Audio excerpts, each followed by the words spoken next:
Hello. So, andito tayo ngayon sa dress up unit, no?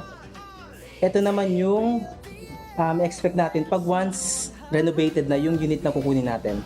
So, ano ba pwede natin gawin sa loob, no? Kasi yung sa kabila, yun yung actual turnover. Ito naman ay dress up na. May mga appliances na. Ganito yung parang visualize lang natin, no? Pwede natin gayahin. Pwede rin na kung ano yung gusto nyong design sa loob. So, check natin sa loob. Tao po. Ay, may tao. Ay, may tao nga. Tao po. Tama. Yan. Check natin sa loob, no? So, ito, no? Pag once may appliances na, naka-divide, may division na, no? Ito yung makikita natin. Or, depende naman din sa gusto nyong design sa loob, no? Close lang natin ito. Yan. Diba okay, no? Ang ganda.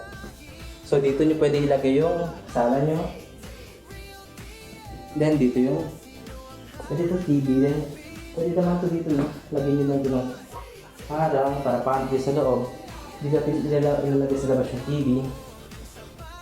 Then, yung kitchen natin. Ito na pang starting families, no? May dalawang anak. Pwede ito. Yan. Then, yung lababo natin. Ang ganda ng design, no? Pero ito, magbabago pa ito. Base naman sa personalized na customize, base sa gusto nyong design sa loob. Customize yan. Ito yung CR. Yan, naka-tiles. Ito maganda. Naka-tiles na siya. Kaya nga, sa unang tingin na pag bear type, medyo pangatignan. Pero pag once naka-dress up na siya, once na-ayos yun na sa loob, gaganda siya.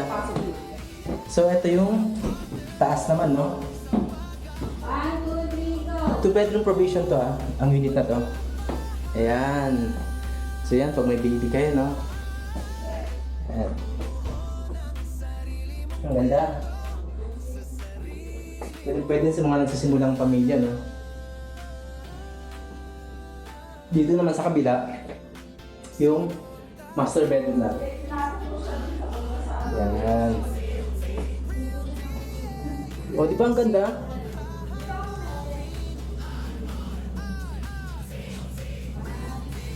Pwede nyo design kung anong gusto nyong design.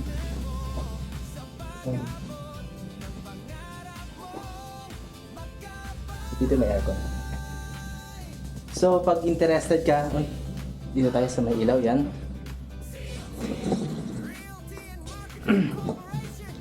Pag interested kang kumuha ng unit dito sa Idesia, located nga pala ito sa Pangpalay, San Jose del Monte, Bulacan.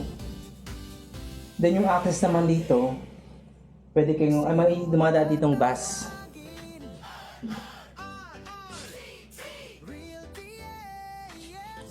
Pwede din na access dito, no? Ilang minuto lang papunta ang QC, Novaliches. Yan.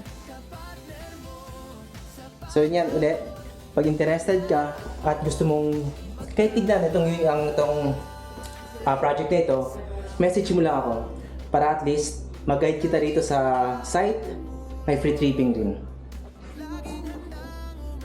So sa muli, thank you, bye bye.